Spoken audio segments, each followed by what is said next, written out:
ٹھیک ہے. اور انشاءاللہ جب آپ یہ قرآن و سنت کی باتیں جب گھر والوں کو بتائیں گے تو حکم قرآن کی آیت ہے کہ نصیحت کرو گے، نصیحت کرنا مسلمانوں کو فائدہ دیتا ہے، تو اس میں عمل کریں. لیکن اب یہ جو ہیلا سائل محترم فرما رہے ہیں کہ چلیں وہ ان کے تانے سے بچنے کے لیے ہم دستانے پہن کر ہی ہاتھ ملا لیتے ہیں، جی تو دیکھیں یہ رسم بد یوں ختم نہیں ہوگی. اس طرح تو اس رسم بد کا جو سلسلہ ہے اس کو مزید تحفظ بھی مل جائے گا کہ چلیں دستانوں سے ہاتھ ملائے جا رہے ہیں، یعنی رسم ختم نہیں ہو رہی. جی اس کے جواز کی یا اس کو برقرار رکھنے کے مختلف ہیلے بہانے مطلب تلاش کیے جا رہے ہیں. اگرچہ سائل نہیں چاہ رہے کہ اس طرح ہاتھ ملائیں، یہ بچنے کی کوئی صورت اختیار کرنا چاہ رہے ہیں تو بچنے کا یہ طریقہ نہیں ہے کہ گلوز پہن کر ہاتھ ملائیں. اس رسم کو مطلب اگر لوگ راضی نہ ہوں سمجھا لیا پیار سے محبت سے، یعنی ان کے محرم افراد جو ہیں، ان کے گھر کے جو مرد ہیں ان کو بھی سمجھایا کہ بھئی یہ چیز اچھی نہیں ہے، دین اسلام پسند نہیں کرتا، منع فرماتا ہے، جائز نہیں ہے، ناراض کرنے والی ہے، ان کو بھی سمجھایا. اور چلیں ایک ممکنہ صورت میں اپنے گھر کی جو محرم خواتین ہیں ان کے ذریعے سے بھی ان ڈائریکٹ خواتین کو سمجھوا دیا، لیکن وہ بات میچ اپ نہیں ہو رہی، سمجھ نہیں رہے، اب ناراضگی ہی کی صورت ہے، تو اب کیا کریں؟ دیکھیں اب اس صورت میں جو ناراض ہو رہا ہے نا، جی یہ آپ کے کسی ذاتی بات پر ذاتی تکلیف پہنچانے کی وجہ سے ناراض نہیں ہو رہا. ٹھیک ہے. آپ نے ایک حکم شرع بیان فرمایا ہے، آپ ان کو سمجھا رہے ہیں، نہیں مانتے، ناراض ہو رہے ہیں، تو آپ ان کے لیے دعائے خیر کریں. ان کا ناراض ہونا بیجا ہے، غلط ہے، اس میں آپ یہ ذہن میں نہ لائیں کہ میری وجہ سے ناراض ہو گئے. جی تو یہ اللہ تعالیٰ ان کو توفیق دے، قبول حق کی توفیق عطا فرمائے. اور جو شریعت کے احکام ہے جب اس میں انشاءاللہ عمل کریں گے نا تو اس میں انشاءاللہ ہم سب کا تحفظ ہے، ہماری عزتیں سلامت ہیں، ہمارا وقار انشاءاللہ سلامت رہے گا. مکتبۃ المدینہ کی ایک کتاب ہے پردے کے بارے میں سوال جواب، امیر اہل سنت کی بڑی پیاری تصنیف ہے اور بڑی ہی حکمت کے ساتھ محبت کے ساتھ آپ نے، اور میں تو کہوں گا آپ نے بڑے دل سے جو ہے اس میں باتیں لکھی ہیں، میرا حسن ظن ہے.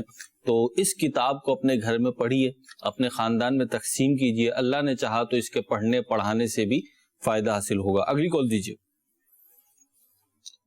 یہ سوال کرنا تھا کہ اگر گھر کے اندر پانی ٹھنڈا ہو اور مسجد کے اندر پانی گرم ہو تو کہ مسجد میں جا کر نہا سکتے ہیں، اور جو مسجد کا بل ہو وہ بھی گھر والے خود ادا کریں؟ حضور ایک مسئلہ پوچھنا ہے، اگر نماز کا وقت کم ہو اور سردی بھی بہت ہو تو پانی گرم کریں گے تو نماز کا وقت ختم ہو جائے گا، تو کیا تیمم کر کے نماز پڑھ سکتے ہیں اور نماز ہو جائے گی؟ ٹھیک ہے جی مفتی صاحب، گھر میں ٹھنڈا پانی ہے، مسجد گھر میں ٹھنڈا پانی ہے اور مسجد میں گرم پانی ہے، عام طور پہ سردیوں میں اس کا اہتمام کیا جاتا ہے. تو دیکھیں مسجد کے اندر جو گرم پانی ہے وہ نمازیوں کے لیے ہی کیا جاتا ہے. تو اگر کسی کو نہانے کی صبح کے وقت حاجت پڑ گئی ہے جی اور گھر میں ٹھنڈا پانی ہونے کی وجہ سے، اس کے استعمال کی وجہ سے طبیعت خراب ہونے کا اندیشہ ہے، تو یہ مسجد میں اگر جا کر غسل کرتے ہیں، گرم پانی کا استعمال کرتے ہیں تو شرعاً اس میں کوئی حرج نہیں ہے. ٹھیک ہے. چاہے بل یہ دیتے ہوں چاہے بل یہ دیں یا نہ دیں، چونکہ مسجد میں جو پانی وضو خانے میں، جو وہاں کے استنجا خانے اور غسل خانوں میں پانی آ رہا ہوتا ہے وہ مسجد کے نمازیوں ہی کے لیے ہے. اور چونکہ غسل ایک جب تک ادا نہیں ہوگا فرض ہونے کی صورت میں، تو طہارت کے بغیر آپ نماز پڑھ نہیں سکتے. تو جس ہم وضو کر رہے ہیں اسی طرح کسی کو غسل کی حاجت ہے تو وہ مسجد میں غسل کر سکتا ہے. ٹھیک ہے. تو اب یہ ضرورت کے تحت وہاں پہ، چونکہ عام طور پہ ایسا کوئی کرتا نہیں ہے لیکن گنجائش موجود ہے. دوسرا جو ان کا سوال تھا دوسرے سائل کا، جی کہ ٹائم کم ہے، اگر غسل کرتے ہیں تو وقت ختم ہو جائے گا، جی تو اب ایسی صورت میں کیا کریں؟ تو اس صورت میں وقت کے اندر نماز، جیسے بالخصوص فجر کی نماز جو ہے تو عام طور پہ اسی میں لوگوں کو زیادہ یہ عارض لاحق ہو، تو اب یہ ہے کہ وقت تھوڑا ہے اور غسل کرنے میں نماز کا وقت ختم ہو جائے گا، تو اب حکم یہ ہے کہ تیمم کر کے نماز ادا کر لی جائے اور بعد میں غسل کرنے کے بعد اس نماز کا دوبارہ سے اعادہ کرنا ہوگا. ٹھیک ہے. مفتی صاحب ایک سوال یہ بھی ہے، ہمارے پاس تحریری سوال ہے، بالکل اسے ریلیٹ کر رہا ہے. سوال یہ ہے کہ اگر وضو قائم نہ رہے اور فجر کا آخری وقت آ جائے تو اب کیا کریں؟ پہلے یعنی وضو قائم رکھنا مشکل ہو رہا ہے اور فجر کا بھی آخری وقت ہے، تو ایسے میں سنت ادا کریں گے یا فرض؟ یہ سوال کیا گیا. اگر وقت کم ہے کہ اگر سنتیں پڑھیں گے تو سنتیں پڑھنے کی وجہ سے فجر کا وقت ختم ہو جائے گا اور فرض کی ادائیگی میں دشواری ہو جائے گی جی کہ فجر کا فرض وہ طلوع آفتاب کے بعد جا کے سلام پھرے گا، تو پھر سنت فجر رہنے دیں، یہ ایسے وقت میں فرض کی ادائیگی کر لیں تاکہ نماز قضا نہ ہو. ٹھیک ہے. مختلف ایک اور سوال ہے، وہاں پر تحریری صورت میں آیا ہے. اسلام نے سوال کیا ہے کہ خواتین سونے چاندی کے علاوہ جو مختلف دھاتیں ہوتی ہیں، پیتل ہو گیا اور دیگر جو دھاتیں ہوتی ہیں، ان کے زیورات وغیرہ میٹل کے پہن سکتی ہیں یا نہیں پہن سکتی ہیں، اور اس میں کوئی کیرٹ جو ہوتے ہیں سونے میں، سونے کے جو زیورات بنتے ہیں تو مختلف کیرٹس کے ہوتے ہیں، 22 کیرٹس بھی ہوتا ہے، 21 بھی ہوتا ہے، 18 بھی ہوتا ہے، اور ایسا بھی ہوتا ہے کہ آدھے سے زیادہ جو ہے وہ کھوٹ یا پیتل وغیرہ ہوتا ہے، تانبا وغیرہ ہوتا ہے، اور برائے نام سونے کے ہوتے ہیں، تو ان کا بھی کیا حکم ہو؟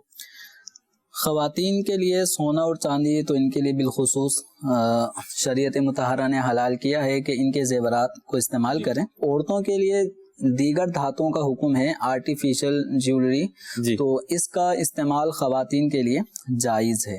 البتہ نماز کے حوالے سے احتیاط اس میں یہ ہے کہ سونے اور چاندی کے علاوہ دیگر جو جیولری پہنی ہو تو نماز کے لیے ان کو اتار لینا بہتر ہے.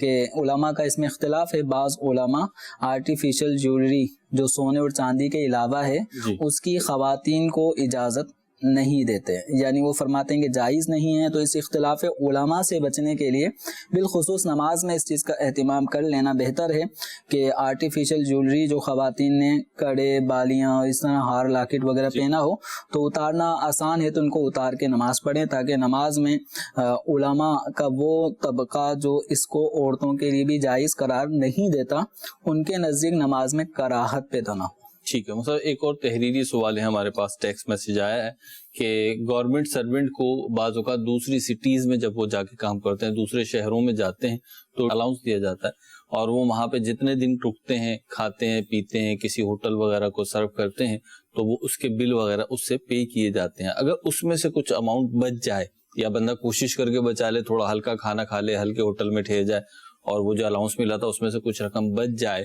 تو اب یہ اپنے پرسنل ایکسپینس میں یوز کر سکتا ہے یا نہیں کر سکتا؟ اس کے اندر جو ہے نا، وہ جو بھی ادارہ ہے جی، انہوں نے اگر ان کی طرف سے مطالبہ ہوتا ہے کہ بھائی کتنا بل بنا آپ کا ہوٹل کا، کھانے پینے کے کتنے اخراجات ہوئے، بقایا پیسے واپس کریں، تو اگر ان کی طرف سے بقایا پیسے واپس لینے کا عرف ہے اور معمول ہے تو اس کا مطلب یہ ہے کہ آپ جو پیسے بچا رہے ہیں، جو بچ رہے ہیں، وہ واپسی دینے ہوتے ہیں. ٹھیک ہے. تو پھر تو آپ نے اگر کم قیمت والے ہوٹل کو رکھا، ٹھیک ہے، اس میں آپ نے رہائش رکھی، آپ نے کم قیمت والے کھانے استعمال کیے، جبکہ آپ کو علاوہ تھوڑا سا نارمل معتدل اوسط درجے کا آپ کو کھانا اور ہوٹل، ٹھیک ہے، لیکن آپ نے تھوڑا لو لیول کا ہوٹل لیا، کھانے بھی آپ نے اسی طرح کیے یا کھانا ہی نہیں کھایا، روزے رکھ لیے، تو اگر آپ پیسے بچا رہے ہیں، اگر بچنے کا مطالبہ کیا جاتا ہے تو پھر آپ کو یہ واپسی دینے ہوں گے جو آپ نے بچائے بھی ہیں قصدن. ٹھیک ہے. اور اگر ان کا معمول یہ ہے کہ آپ کو یہ دے دیا، اب ان کی طرف سے الاؤ ہے کہ آپ اس موقع پر چاہیں پورا خرچ کر لیں یا آپ بچا لیں، جتنا بھی بچے آپ سے حساب نہیں لینا، آپ کو اتنے دن کے لیے ہم نے یہ دے دیا ہے. ٹھیک. تو اس کا مطلب یہ کہ ان کی طرف سے الاؤ ہے، اب یہ بچائیں، کچھ بھی کریں، لیکن مناسب یہ ہے کہ جب آپ کو بھیجا جا رہا ہے کسی ایک خاص کام کے لیے تو جس درجے کے ہوٹل میں رہنے کا اس ادارے کا ایک اسٹینڈرڈ ہوگا تو آپ وہیں پہ رہیں، جس طرح کے کھانے کے لیے آپ کو کہا جا رہا ہے وہ آپ اس درجے کا کھانا کھائیں، تاکہ جب جواب دہ ہونا پڑے کسی بھی موقع پہ تو آپ کو کسی بھی قسم کی ہچکچاہٹ نہ ہو کہ میں نے پیسے بچائے تھے، یا جھوٹ کا سہارا نہ لینا پڑے. ٹھیک. بڑھتے ہیں آپ کی کالز کی طرف اور مزید ایک سوال شامل ہے، سلسلہ کرتے ہیں، بلکہ 2-3 کالز ہمیں ایک ساتھ ہی دے دیں تاکہ پھر ان کے سوالات کے جوابات ایک ساتھ لے لیں. جی یہ ہمارا یہ سوال ہے کہ ہماری نانو گئی تھی عمرہ کرنے, انہوں نے عمرے میں بال نہیں کٹوائے, تو وہ جب عمرہ کر کے واپس آئیں تو پھر انہیں یاد آیا, تو اب اس کے بارے میں ہمیں اس کے متعلق ہمیں جانیں. ایک شرٹ سیل ہوتی ہے جس کے اوپر لکھا ہوتا ہے آئی لو مدینہ یا آئی لو مکہ, تو اس کو ہم واش روم میں پہن کے جا سکتے ہیں کیونکہ وہ تو ایک شہر کا نام ہے نا, میں نے یہ جاننا چاہ رہا تھا کیونکہ وہ تو شہر کا نام ہے. میرا مفتی صاحب سے سوال یہ ہے کہ میں اسکول میں 10th کلاس میں پڑھتا ہوں, تو کچھ ساتھ والے فرینڈس ہوتے ہیں ان کو نماز کی دعوت دیتا ہوں جب وہ تفریح ہوتی ہے, تو ایک کو دعوت دیتا ہوں تو ادھر نکل جاتا ہے, دوسرے کی دعوت دیتا ہے. میرا سوال یہ ہے کہ میرے لیے افضل کیا ہے کہ میں ایک کو افرادی کوشش کر کے مسجد میں لے کے جاؤں یا سب کو دعوت دوں, اس طرح ہمیں فرما دیجیے. ٹھیک ہے جی, مفتی صاحب سے جواب لیتے ہیں, آپ کے ایک کو دیں یا سب کو دعوت دے کے لے جائیں. مفتی صاحب پہلا سوال جو اس سیشن کا تھا کہ نانی عمرے پہ گئی تھی ان کی, اللہ مبارک کرے جی آپ کی نانی کو عمرہ, اور بال کٹوائے بغیر آ گئی. دیکھیں احرام جو ہوتا ہے تقصیر نہیں کی, تقصیر نہیں کی, تو احرام کی جو پابندیاں ہیں جی اس کے اندر ان پابندیوں میں سے وہ پابندیاں بہت ساری چیزوں سے بچنا ہوتا ہے, تو وہ پابندیوں کا اختتام مردوں کے لیے حلق یا تقصیر کے ذریعے ہوتا ہے, اور عورتوں کے لیے حلق جائز نہیں ہے, ان کے لیے تقصیر ہی متعین ہے. تقصیر کا مطلب یہ ہے کہ سر کے بالوں میں سے چوتھائی حصے کے بال ایک پورے کے برابر مقدار میں کٹ جائیں, یہ واجب ہے. اور پورے سر کے ہر بال کا چوتھائی یعنی ایک پورے کے برابر کٹنا یہ عورتوں کے لیے بھی سنت ہے. جس طرح مرد کے لیے پورے سر کو منڈانا یہ سنت ہے, تو عورتوں کے لیے بھی پورے سر کے بالوں میں تقصیر کا عمل سنت ہے, لیکن چوتھائی سر کے بالوں کا ایک پورے کے برابر کٹنا واجب. ٹھیک ہے, جب تک یہ قصر یا تقصیر کا عمل نہیں ہوگا اس وقت تک احرام کی پابندیاں ختم نہیں ہوں گی. ٹھیک, بھلے آدمی مکے میں ہی رہے, مکہ شریف سے مدینہ منورہ چلے جائے, وہاں سے اپنے کراچی آ جائے, اپنے شہر پہنچ جائے, پابندیاں ختم نہیں ہوں گی. ٹھیک, اچھا, اب یہ جو احرام کے جو واجبات ہیں, ان واجبات میں سے ایک واجب یہ بھی ہے کہ جو قصر کا عمل ہوگا, احرام سے باہر نکلنے کا جو عمل ہے قصر یا حلق, یہ حدود حرم میں ہونا بھی ضروری ہے. ٹھیک, اب ان کی نانی جان اللہ تعالیٰ نے دراز عمر بالخیر عطا فرمائی کہ یہ شاید تقصیر بھول گئی جی. اب انہوں نے طواف کیا, سعی کی, اور اس کے بعد نارمل انداز میں آ گئیں اور قصر بھول گئی ہیں. تو اگر یہ بھول گئیں اور اب یہ سمجھ رہی ہیں کہ میں احرام سے نکل گئی, اب احرام سے نکلنا جب مان لیا تو ہو سکتا ہے چہرے کو بھی چھپا رہی ہوں گی, ہو سکتا ہے خوشبو لگانے کی ضرورت پڑی وہ بھی لگا رہی ہوں گی, اور احرام کے جو ممنوعات ہیں ان کا ارتکاب ہو رہا ہوگا, اور یہ اس بحاف پہ کہ میں احرام سے فارغ ہو چکی جی. تو اس صورت میں اب جو ان کے اوپر متعدد قسم کے انہوں نے خلاف ورزیاں کی ہوں گی, تو ہر خلاف ورزی پہ الگ سے دم لازم نہیں ہوگا. ٹھیک, یہ اس صورت میں جبکہ انہوں نے پہلی مرتبہ خلاف ورزی کرتے وقت یہ ذہن بنایا ہو کہ میں تو احرام سے نکل چکی ہوں, تو اس صورت میں ان کے اوپر زیادہ سے زیادہ جو لازم ہوگا وہ مختلف جو خلاف ورزیوں کی صورت میں دم لازم ہو سکتا ہے. اب یہاں معاملہ یہ ہے کہ آیا انہوں نے اپنے شہر پہنچنے کے بعد, غالباً پاکستان سے ہی گئی ہوں گی, تو پاکستان آنے کے بعد انہوں نے قصر کروایا بھی ہے کہ نہیں کروایا, یعنی وہ جو بال کٹوانے تھے وہ کٹوایا یا نہیں کٹوایا؟ اگر نہیں کٹوایا تو ابھی تک وہ احرام میں ہی ہیں, تو اب کیا کرنا چاہیے؟ احرام کی پابندیاں ختم نہیں ہوئی. اب یہ ہے کہ اگر حدود حرم میں قصر ہوگا تو ایک واجب ادا ہو گیا کہ حدود حرم میں ہی ہونا چاہیے تھا. اب اگر یہ حدود حرم میں پہنچنے کے بجائے انہوں نے پاکستان میں ہی مطلب تقصیر کا عمل کر لیا تو ایک واجب چھوٹا, اس واجب کے چھٹنے کی وجہ سے ان کے اوپر دم لازم ہوگا. یعنی ایک دم تو اگر یہ پاکستان میں اب قصر کا عمل کریں گے یا کر لیا تو ایک دم تو ان کے اوپر اس وجہ سے لازم ہوگا. اب باقی جو معاملات ہیں کہ اس قصر سے پہلے, تقصیر کے عمل سے پہلے انہوں نے کیا کیا خلاف ورزیاں کی ہیں احرام کی, تو ان کے معاملات الگ ہوں گے, کون سی خلاف ورزی ہوئی ہے اور کیا کس ذہن سے خلاف ورزیاں ہوئی ہیں. تو اس حوالے سے میرا سائل محترم سے یہی گزارش ہے کہ دارالفتہ اہل سنت سے آپ بالمشافہ رجوع کریں، یا ممکن نہ ہو تو آپ دارالفتہ اہل سنت کے فون نمبرز پہ رابطہ کریں، اور اس پہ مزید جو آپ سے وضاحتیں لی جائیں، بتایا جائے، تو اس کے مطابق آپ شرعی حکم پہ عمل کریں۔ ٹھیک ہے، کچھ مزید کوئک سوالات بھی مجھے شامل کر لیں، لیکن پہلے آپ کی کالز مزید شامل کرتے ہیں، اور اس کے بعد مفتی صاحب سے کچھ سوالات ایسے بھی کرنے جو عمومی نوعیت کے ہیں، اور ان کے جلدی جلدی سے ہم مختصر جواب لیں گے۔ جی، جو لڑکی کی شادی ہوتی ہے اس میں ہم جہیز وغیرہ میں یہ جو انگوٹھی دیتے ہیں سونے کی، تو یہ جائز ہے یا نہیں لڑکے کے لیے پہننے میں سونے کی انگوٹھی؟ چلے جی ٹھیک ہے، ہماری پچھلی 2 کالز کا جواب رہ گیا مفتی صاحب، پہلے اس کال کا جواب دے دیں جو ابھی چلی۔ دیکھیں، مرد کے لیے سونا پہننا تو حرام ہے، چاہے وہ بالی کی صورت میں ہو، یا لاکٹ کی صورت میں ہو، یا انگوٹھی یا کڑی کی صورت میں ہو۔ مرد سونے کا کوئی بھی زیور نہیں پہن سکتا۔ اب جو دولہا کو دیا جاتا ہے، کوئی انگوٹھی سونے کی دی ہے تو وہ نہیں پہن سکتا۔ سونا عورت کے لیے، سونے کا زیور عورتوں کے لیے ہے دنیا میں، اور انشاءاللہ مردوں کے لیے جنت۔ بات یہ، دولہا تو دلہن کو اتنے سارے زیورات دے رہا ہوتا ہے، معذاللہ میں جواز کی طرف نہیں جا رہا ہوں، تو ناجائز ہی ہے جیسے آپ نے بیان فرمایا۔ میں ایک سوچ معاشرے کی بیان کر رہا ہوں کہ دلہن والوں نے تو دلہن کے گجرے بھی دیے ہیں، تو جناب وہ چوڑیاں بھی دی ہیں، تو رنگز بھی دیے ہیں، تو ٹاپس بھی دیے ہیں، تو پورے سیٹس بھی دیے ہیں، اور ایک نہیں 2 3 بھی دیے ہیں۔ اب ہمارے بچے کو، ہمارے بھائی کو لے دے کے جناب ایک انگوٹھی مل رہی تھی تو وہ بھی منع کر رہے ہیں۔ اب جب وہ مل رہی ہو تو لوگ لینا چاہتے ہیں۔ اس اعتبار سے بعض لوگوں کی جو مجھے پتا چلا کہ وہ خود پہنتے نہیں ہے، ایک تو یادگار کے طور پہ جی کی شادی کی نشانی ہے، دوسرا کہ چلیں آ ہی رہنا، جاتوں نہیں رہا۔ اب ایسے موقع پہ کیا کریں؟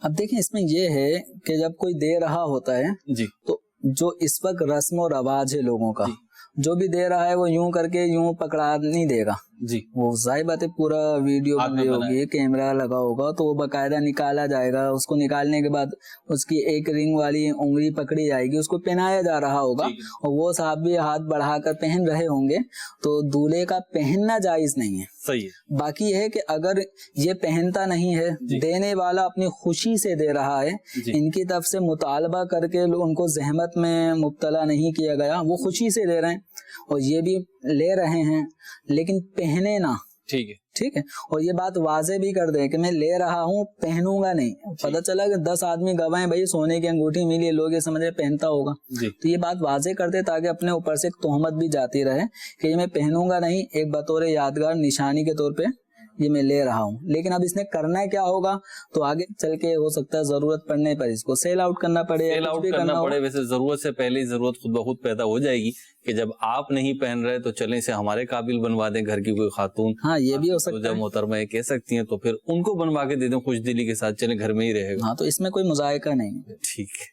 اس میں ایک ہماری کال تھی کہ جناب شرٹ پر جو ہے، شرٹس پر، ٹی شرٹس پر الفاظ لکھے ہوتے ہیں مختلف، اس میں مقدس بھی ہوتے ہیں، غیر مقدس بھی ہوتے ہیں، اس اعتبار سے، مانوی اعتبار سے بات کر رہا ہوں، حروف کے اعتبار سے نہیں، تو ان کا کیا حکم ہوگا؟ اب جیسے مدینہ ہے تو مدینہ تو عربی میں شہر کو کہتے ہیں، تو اگر یہ لکھا ہوا ہے، لیکن آئی لو مدینہ لکھا ہوا، دیکھیں مدینہ ضرور عربی میں ایک شہر کے معنوں میں ہوتا ہے، لیکن جب بھی ہم یہ کہتے ہیں مدینہ یاد آیا ہے جی، تو وہ کون سا مدینہ، کون سا شہر، کون سا سٹی، یہ کوئی نہیں پوچھتا، سرکار کا مدینہ، بلکہ آپ بھی کسی کے سامنے کہیں گے وہ بھی دل سے ہو سکتا ہے آہ برے آہ، یعنی آپ نے مدینہ یاد دلا دیا۔